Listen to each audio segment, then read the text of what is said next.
Broadcast is now starting. All attendees are in listen-only mode. Hi, everyone, and welcome to WordStream's webinar, I Spent Over 10 Millions on Google and Facebook Ads in 2020. My name is Maggie, and I'm here to kick things off before passing it off to our experts, Christina and Allison. I also want to remind everyone that if you haven't had a chance to run our free Google Ads Grader before this session, click the link in the chat box to get a full audit of your Google Ads account. It's completely free, and it only takes 60 seconds.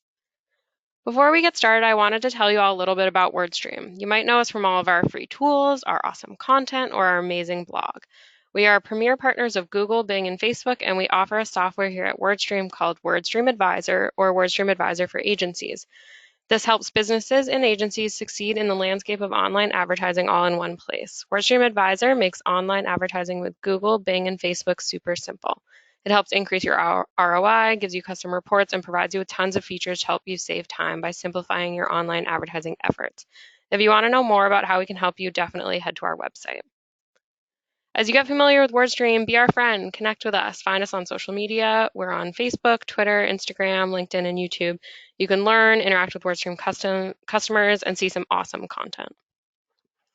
So one last logistics slide before I pass this off. This webinar is being recorded, so you will be emailed the recording along with all these slides within 48 hours after we end today's session. Also, please submit your questions throughout the webinar. We want this to be as beneficial as possible, so submit any questions that you have and we'll do our best to get to as many as we can at the end. So without further ado, I will pass things off to Christina and Allison. All right. Thanks, Maggie. Hi, everyone. My name is Christina Simonson. I'm a senior digital marketing specialist on the marketing team here at WordStream. In my role, I work on our very own in-house lead acquisition channels, including our paid search and social accounts. As a lead gen marketer, I love strategizing on new ways to improve our performance, constantly and always backed by data every step along the way. I'm going to hand it over to Allison, our other speaker in today's webinar. Hi, everyone. My name is Allison Day. I'm a digital marketing associate on the marketing team at WordStream. I work under Christina and manage our paid search and paid social accounts on a day-to-day basis. I started at WordStream about 3 months ago, so I recently completed my onboarding to our Google and Facebook ad accounts. I've already learned a ton about how to make the most of our accounts by analyzing them and learning from Christina. Christina really does have a ton of knowledge to offer, and I've learned a ton from her already, so I know you guys will learn a lot today as well.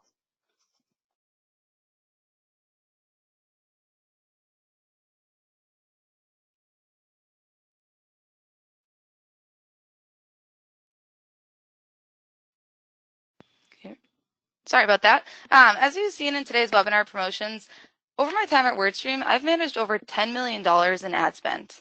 That estimates to over 90 million impressions and 4 million clicks captured across Google and Facebook ads. And with that comes tons of reach, as you can see in this image, and tons of lessons learned. While these lessons learned require a significant amount of budget and time to gather, the learnings are applicable to any account, no matter the size. So today, you'll get to see all of our learnings without the budget. And as Allison just mentioned, she's newer to the marketing team and recently went through onboarding to her very own Google and Facebook ads. I must say she's absolutely crushing it, by the way. And throughout her onboarding plan, we've thoroughly reviewed our account strategies and our keys to effective account management. So in today's webinar, I'll be unveiling these game-changing lessons to you all as we share examples in the lens of Allison's onboarding story along the way. Let's get into it. I have to kick this off with the lesson that I believe should be at the center of every marketing campaign, which is intent. Why? Because not leading with intent is like a giraffe trying to water ski. It's just not going to work. And with intent marketing, we don't just want the water skis to fit. We want to get up and ride with the waves. But first, let's talk about what intent marketing is. It's any kind of marketing that aims to meet an end user or prospect's intent. That is, what they really want or need in the moment. While there are tons of naming conventions out there when it comes to defining intent, here for our WordStream accounts, we've created our own grouping that we use a guideline to define and categorize intent. These are here: informational, growth, and product. When we talk about informational, we're looking at people that are looking for information or answer to their marketing questions. In this category, people are typically looking for some content to match the intent that they're looking for. As we move down, growth is more about when a user is looking for guidance or tools to improve their marketing. In this sense, we generally assume that a prospect is actively advertising and we can be there to help along the way. And lastly, the most qualified bucket is product. This is when a user is searching or looking for a solution or service for their online advertising efforts. Traditionally, to capture intent in the paid search and social world, marketers have relied on several core audience parameters. Here you can see two examples. For Facebook, intent starts with matching a compelling offer to a relevant audience. While ad relevance is the core to capturing intent on Facebook, it is important to keep in mind that Facebook is a platform of passive prospects. While you can target people who are interested in AdWords, like this example here, and show them an ad about account structure and a relevant ad about Google Ads, they're not actively looking for that solution. On the other hand, with Google Search, advertisers have always been given the opportunity to capture active intent with visibility into what users are looking for with their search queries. Example here, if someone's searching for what is quality score, we trigger an ad that's right with that relevancy, talking about what is quality score, download our guide, or giving them a message that makes sense and matches what they're looking for. The one thing to keep in mind when it comes to Google search is it's really key to have a strong foundation built off intent, which really comes to your account structure. I remember learning so much about the intent of our audience just by looking through the search queries in our account. And that's actually how I came up with an idea to create a new campaign, which was a copywriting campaign, because I saw a lot of search queries for that. And when you find new topics, it is really important to keep in mind your account structure. Because we didn't have any campaigns related to copywriting at the time, and there were a lot of queries related to copywriting, I created a new campaign. But if I found keywords with intent that were related to a campaign that already existed in our account, I may have just added a new ad group within an existing campaign. And it is important for each campaign to capture specific intent. So for example, in one of our campaigns called Advertiser 101, we target audiences looking for basic information on Google Ads. Some of our keywords include how does Google Ads work and learn AdWords. But another campaign that's a lot different is one called PPC Services, where we capture audiences with the intent to purchase PPC software or services. Luckily, with the WordStream software and the 20-minute work week, we do get alerts that new queries that we should consider are being searched. That's exactly what I had in mind too. Good examples of how we've backed our entire Google Ads account off of intent and how it's really paid off. But as I started to hint towards, over the years, user behavior has changed, and so have the platforms, quite dramatically. So in 2020, manually capturing intent is getting more complex than it once used to be. Let's take some of the biggest news stories over the past year in Google and Facebook ads. First, looking at Google. There are 3.5 billion searches on Google every day. And every day, 15% of those searches are ones that they've never seen before. People are now looking for Google to find them more refined results and to get their answers faster. And even Google can't predict these new phrases, so how are us marketers supposed to do it ourselves? Getting your account ready for these new queries is not a task that can always be manually done, which is why we've seen new announcements from Google like close variance for phrase and broad match modifier keywords. While these close variants can sound threatening and concerning when looking at the traditional process of capturing intent, it does ensure that we don't lose visibility into these relevant searches. Allison, can you think of an example of new close variants in our account that we've noticed over the past couple months? Yeah, one example would be landing page conversion rates showing up as a close variant for the keyword landing page convert. We have landing page convert as a broad match modifier, but any match type is actually eligible to show a close variant. It is also helpful that Google notes when a search term is a close variant right where the search type is shown. Great, thanks. And on the other side here, looking at Facebook, we've seen dramatic changes in the platform over the year, especially when it comes to audience targeting options and compliance for advertisers, which meant that advertisers lost the ability to fine-tune targeting and capture intent through old sources. For example, here on the left, using partner categories. These changes in targeting didn't mean a loss in reach or exposure for advertisers. It just meant that we now had to get more advanced when it came to the way that we manage our accounts. Capturing audiences with the right intent is really not as complicated as I thought at first. I'll talk through an example of an audience we created that we actually used to generate signups for this webinar. So we created a lookalike audience based off of users who signed up for past webinars. So we started by creating a custom audience on Facebook based on visitors to a certain website page. In this case, the thank you page that the webinar registrants are directed to after they sign up for a webinar. Then we created a lookalike audience off of this audience that targets users with the intent that we were trying to capture. Awesome. And while we reviewed that times are changing, one lesson we hope we made clear in this is that centering your paid search and social strategy on intent is a concept that should never retire. Here are just a few examples that we didn't cover on how you can capture intent from paid search and social.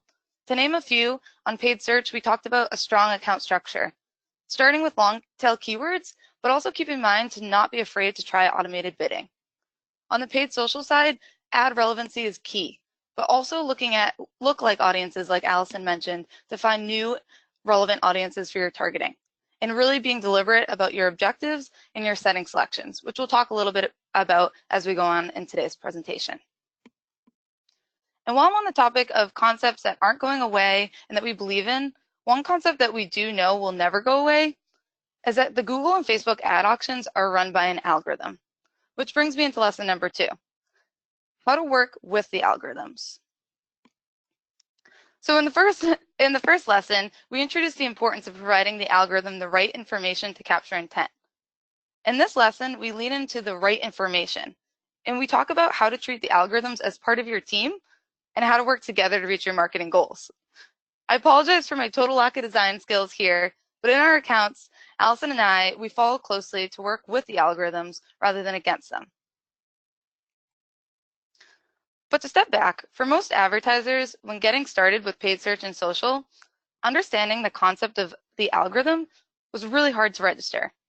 And while there is training and documentation that explains the best practices for the ad auction, neither of the platforms really released the secrets of how the algorithms run and makes decisions, which leaves most of us relating to the meme on the right. Thoroughly confused and unsure. Well, yes, the algorithm sounds like a black box and untrustworthy to work with when getting started. In this lesson, we talk about how it's important to understand how to work with the algorithm. You need to identify what the algorithms need to operate effectively before you can optimize to make it perform efficiently to your goals. It took us time and over $10 million in ad spend, but we've come as close to figuring it out as you possibly can. These keys are segmented in 2 core learnings. First, the algorithm needs to learn. When you launch something new in Google and Facebook ads, the algorithm can't read your mind and understand what this means for your account. It needs to learn, and it needs signals to properly digest your account information. First, digesting your account setup. Who are you looking to target, and which ad auctions are you eligible for? Next, it needs to review your settings and understand your goals. This includes components like your conversion settings and bid strategy. And as it digests your ad account and gathers these signals, the algorithm needs to begin delivering and start to learn how users interact with your ads. And as it digests this information, it starts to understand what works and how it can optimize delivery to your goals. And secondly, not only does the algorithm need information to learn, it also needs time and volume of signals to get to the optimization stage. Here, looking at Google Ads to start, the algorithm typically requires a 7-day learning period from a significant change or new account component. To name a few changes that would require a new learning cycle from the algorithm, things like new bid strategies, changes to your conversion actions, and large changes in your budget or bid. Christina, you said large changes in budget. Can you just explain what you mean by large changes? Good question. The guideline that we use internally is the 20% rule, not increasing or decreasing a campaign's budget by more than 20%. The same rule of thumb goes for Facebook. And while Google specifies that it needs time, Facebook tells us it needs volume, specifically 50 optimization events at your ad set level. The major changes that require learning from Facebook algorithm look like Google's, with a few new ones. Most noteworthy, significant changes to your ads and creative. So when you say optimization event, you're referring to the success signal that we tell the algorithm like selecting webinar registration as the optimization event that promoted this webinar, right? Exactly. The optimization event is what Facebook gathers to be your ad set's goal. It's crucial to the learning process. Overall, the keys to working with the algorithm apply the same for both paid search and social. These are, don't be afraid of automation. I talked about testing target CPA, automated bid strategies, trying to see how the algorithm can act with those. Avoid significant changes. We talked about the 20% rule, and make sure that you're planning these when you have to do it, planning them out carefully. It's important to not limit the algorithm's learning and providing it the freedom to learn. Especially, you need to be deliberate about your account settings, what information you're telling the algorithm, and then feeding it with the right information and enough of it. So a good example of giving the algorithm space to learn is using campaign budget optimization, also known as CBO, on Facebook. With this setting, all you have to do is set a daily budget for the campaign, and Facebook will decide how to distribute that budget based on your optimization settings. So back to the webinar example, we set up a campaign with 3 separate ad sets. All of those targeted different audiences. And then we told Facebook our daily budget and that our goal was to drive webinar registrants. The algorithm took care of the rest with the budget distribution. We've also found a lot of success using lookalike audiences. Although you may expect that a lookalike audience within a 1% range of your custom audience may work best, we've actually found that this is not the case. When we select 3%, we actually see more success. So again, the algorithm needs its freedom. Exactly. Just as Allison noted, using settings like will allow the algorithm the freedom it needs to reach peak delivery. So in the first step, we talked about how to capture the right intent. And then we just talked about how to work with the algorithm to reach peak delivery. Now it's time to talk about pairing these learnings together with strategies to make the algorithm work for you to reach your business goals, which is my third lesson, the pivotal moment where I learned how to optimize for quality. Before getting into how to optimize for quality, let me give you a little bit of background about how I got there. Before working in this in-house role at WordStream, I was client-facing at a marketing agency. I absolutely loved working on different accounts in a range of industries, but I struggled with the fact that I didn't know what was happening outside of the ad platforms, which meant if my clients weren't circling back with reports or feedback from their side, I was blind to what was happening after the conversion, which ultimately meant that I really didn't have the right signals to optimize their accounts for true quality and business growth. Just over 2 years ago, I left the agency and joined the WordStream team, where I quickly gained the visibility of what it's like to see the impact of our advertising on new business. We accomplished this by implementing custom parameters that allowed us to match platform-level data with CRM data, taking it from conversion to seeing qualified leads and ultimately even new customers signing on. This was my aha moment. And immediately, I was able to take my traditional account optimization to the next level by gaining this new insight into our business impact. And while I use this information to the fullest extent, our system was flawed in 2 different ways. First, it was manual. It took a lot of time to pull the reports from the ad platforms and from our CRM, and then to connect those together. While it gave us a lot of information, also the algorithm wasn't digesting those signals. We were looking at those on the outside, and they weren't seeing those true quality signals that we were seeing on the outside internally. You can see here that the algorithm was still at the point of where I was a few slides ago. So what did we do? We worked to connect the dots. We figured out a way how we could import these signals directly into our ad accounts through an integration. But in full disclosure, this integration was complex because every business is different, uses different systems, and has unique tracking. I'm going to keep this lesson straightforward with 3 themes when it comes to this. Providing the right signals to optimize for quality. Here, conversion tracking is absolutely key.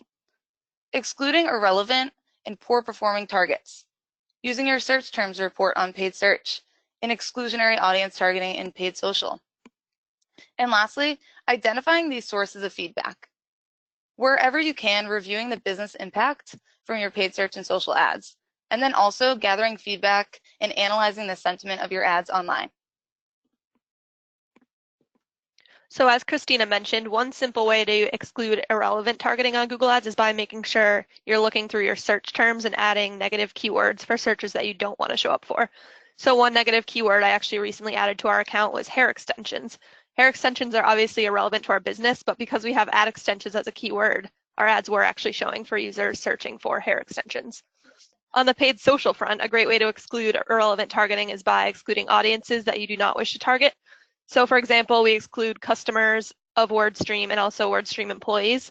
We do this by excluding anyone who's visited our customer portal, as well as anyone who has listed WordStream as their employer.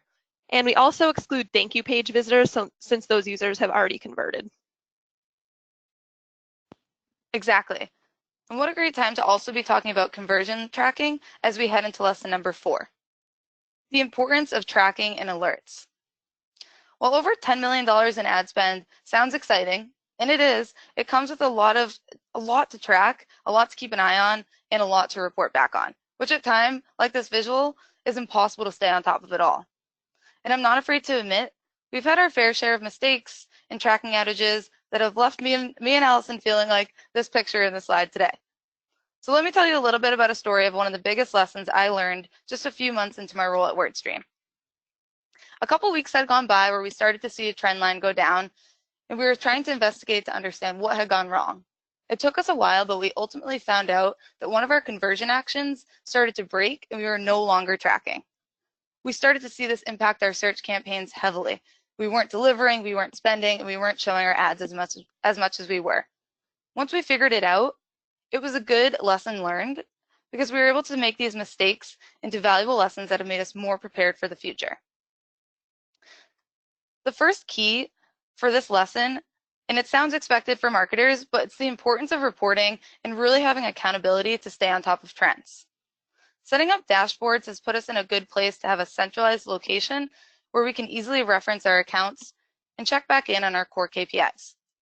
Luckily, our WordStream software offers a streamlined cross-platform report that automatically compiles our cross-channel data and alerts us to new trends that we should be aware of. On the other hand, while reporting accountability keeps you on top of your data, it may take some time to recognize crucial performance issues or changes in delivery. To ensure this, we've set up custom alerts to send emails when certain conditions occur. For example, after the story I told, we set up an alert to email us when conversions drop by a certain percentage compared to a previous period. So now we would get alerted when this trend could potentially come back up. So there are a bunch of reasons why your conversions might drop drastically, but you definitely want to always be informed so that you can figure out what those reasons are. So one example why this might happen is because maybe the program you use for landing pages is down, or maybe a bunch of your ads have been disapproved for some reason. Exactly. I found that these alerts have made me worry less about performance and given me more time to focus on our strategy. Which brings me to our final lesson, how to make your channels work together. Now, we talked a lot about how to make your channels work smarter on their own, but what I haven't talked about yet is how to make your paid channels work together. We know that Google and Facebook have enormous reach on their own. Here you can see that Google has 90% of global internet users, and on Facebook, we can capture 1 billion daily active users a day. But what happens when you pair them together? In the voice of one of my favorite customer quotes, like peanut butter and chocolate, Google and Facebook ads are even better together. So why cross-channel and what can it do for your accounts? So many reasons, but to name a few, it can inspire demand across your channels. You can see here that by using Google and search together, you can actually drive an increase in branded search results. Secondly, it helps push your prospects down the marketing funnel by reaching them across the internet. Third, it drives consistency for your prospects at every touch. And lastly, it maximizes your return on ad spend. Here at WordStream, Google and Facebook ads are at the core of our paid channel stack. We've found that not only do these channels help balance out our spend towards both quality and quantity leads, but we constantly leverage insights from one another and bring them into each channel. So when you talk about re-engaging known prospects and triggering personalized ads based on their previous interactions, One example of this in our account is when we target users who have previously visited certain pages on our website that are related to the content we're promoting. So for example, someone may have landed on our website through one of our Google ads that was related to optimizing your paid channels, and then they may have seen a promotion on their Facebook for this webinar, which is all about optimizing your paid channels. Awesome.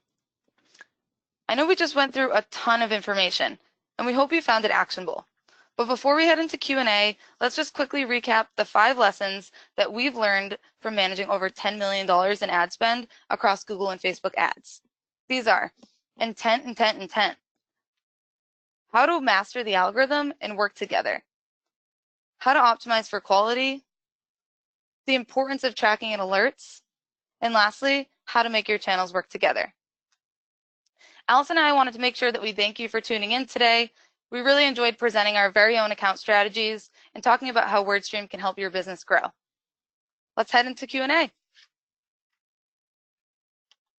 Thank you guys so much. That was tons of awesome information. Now, before we get to questions, if you are interested in speaking with one of our PPC experts about your account, take us up on this offer on your screen now by hitting yes. This call is completely free, and one of our experts will do an individualized account analysis, including diving into how you can improve your account no matter what your budget is. And to all the agencies on the line, this is a great opportunity to audit a prospect account or a new client you are bringing on for PPC services. If you're interested, definitely click on the offer here on your screen, and I'll leave that up for a little bit. While you answer that, we will jump into some questions for you guys. So we had a couple questions coming in regarding balancing trust and the algorithm and all of that.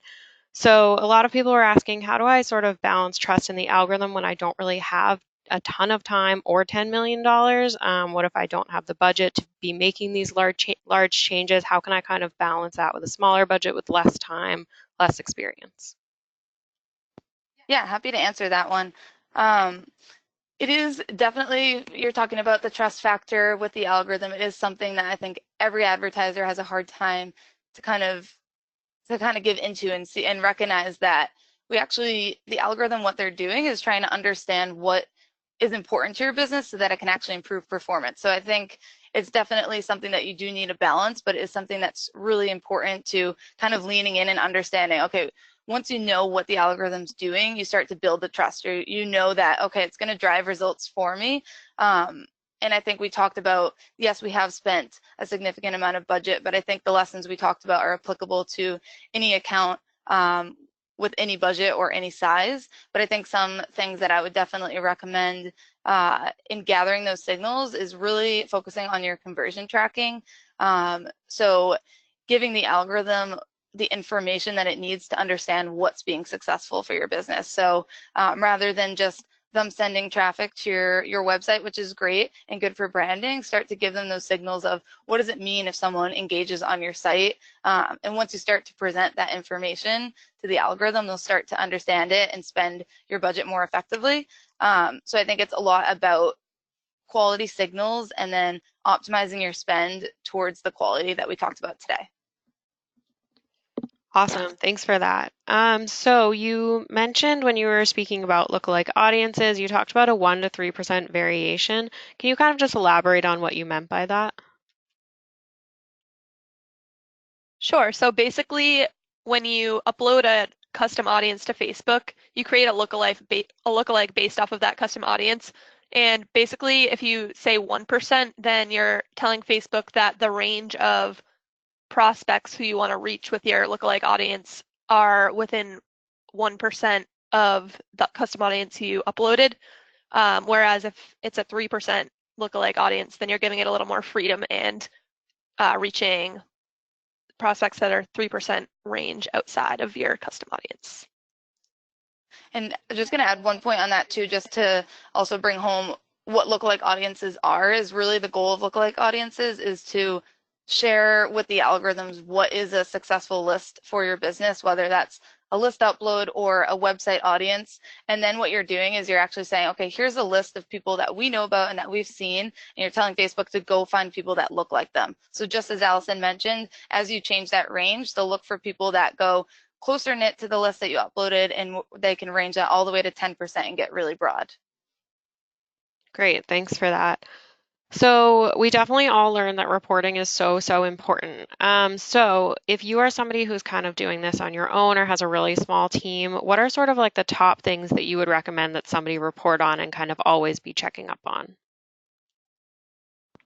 Yeah, so I think definitely starting with the top funnel metrics. So I think getting yourself a view. We talked about the cross-platform reports that WordStream offers, whether it's there or creating dashboards in your channels.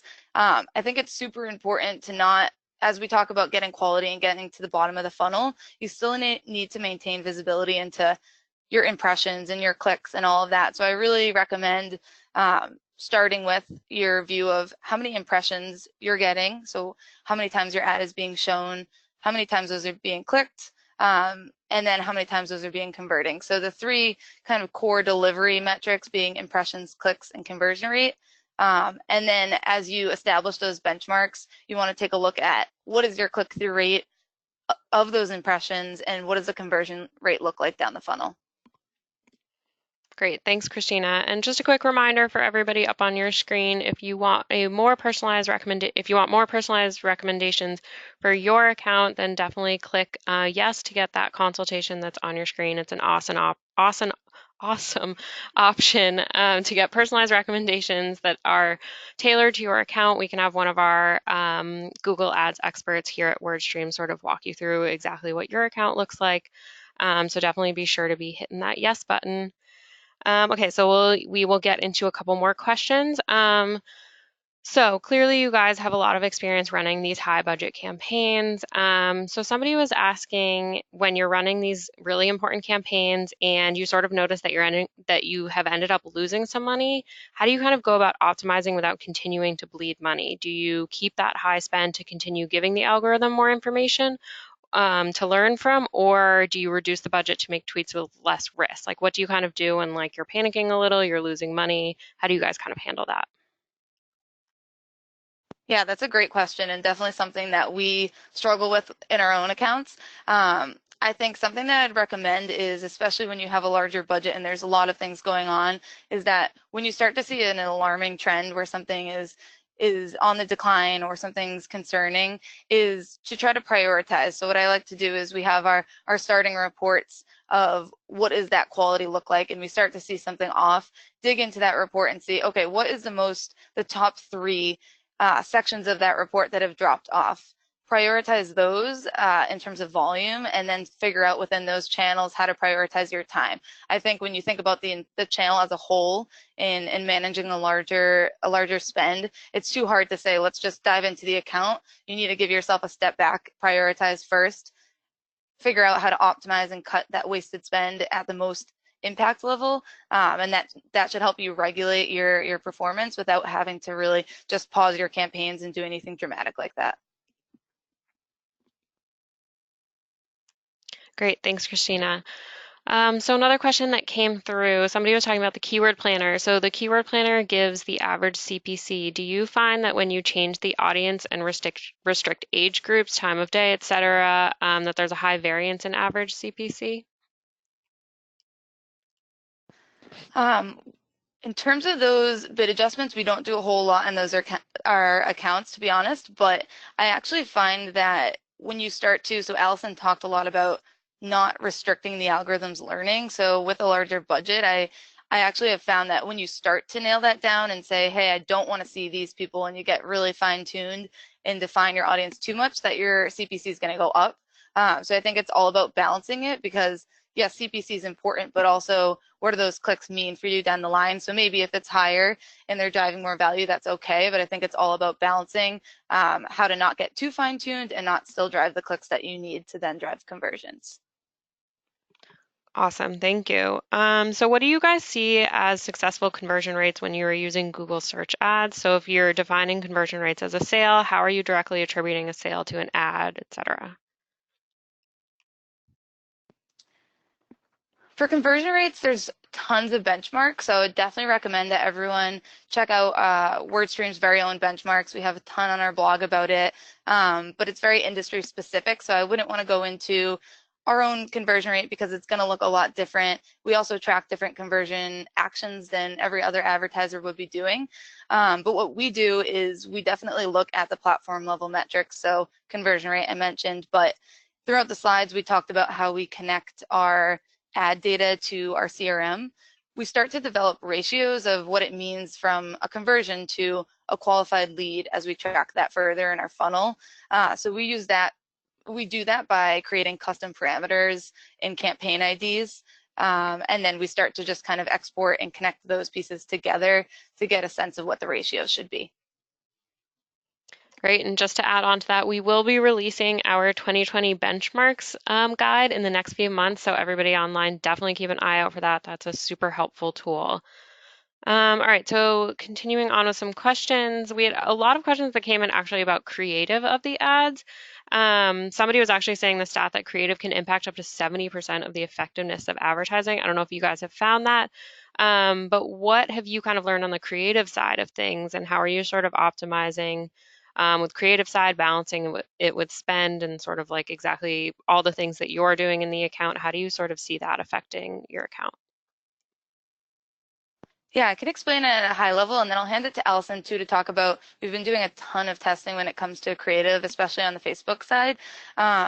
But for creative, what we're talking about today definitely applies most to our paid social front. And we've tested a lot of different things, and what we've learned and what we've heard from Facebook and best practices is that animation is key.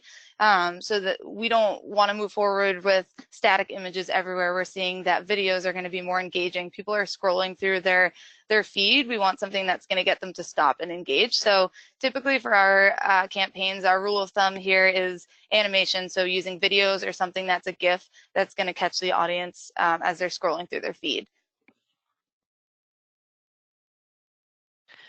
Yeah, and then it's also important to test different formats of creative. So some of our ad sets and campaigns have the same offer while they have different creative. And then also within each ad set, we always have a few different variations of ad copy to go along with the image or video.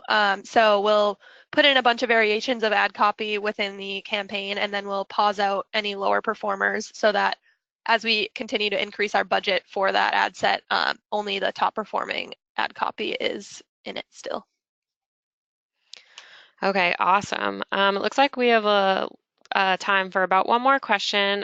So a lot of people are talking about sort of a struggle with multi-channel advertising. So we had one question come in saying that a major struggle with multi-channel advertising can be attribution. How much of the purchase was influenced by Google Ads versus Facebook, especially when you have all these channels working together? A lot of people on the line, it looks like they're doing LinkedIn. So sort of all different advertising formats and all of that.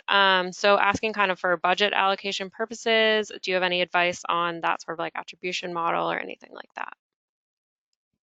Yeah, for sure. And Maggie mentioned LinkedIn. We also actively are advertising on LinkedIn. So we're looking at a larger stack than just Google and Facebook ads that we talked about today. It's definitely a challenge that we have too, where advertisers are used to that last click attribution in Google and Facebook ads, and what was the last click and what drove it to convert, and that's all we're going to focus on. Over time, we've started to figure out, not just with paid, but even with the team here, so Maggie and Amanda, working with our email team to understand what they're doing and how can we share strategies and make sure that we're creating that streamlined experience. So a lot of that we do within the channels, but we also use Google Analytics a ton.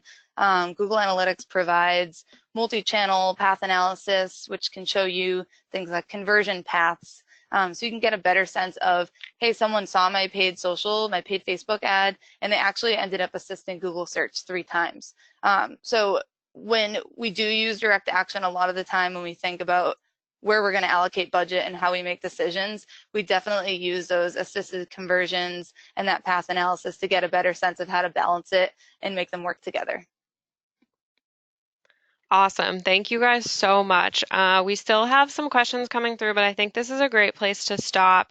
If you submitted a question and it wasn't answered, we will be sending those questions off to our experts here at WordStream who can get back to you. I saw a lot of people chatting in, asking if they could talk to somebody. Just a reminder, hit that yes button that's on your screen right now. If you want to talk to somebody, you can feel free to leave your email or your phone number in the chat box, but make sure you're hitting that yes button and we will definitely have somebody reach out to you. Again, don't forget to sign up right there on your screen, and we hope to see you again at our next webinar. Thanks, guys.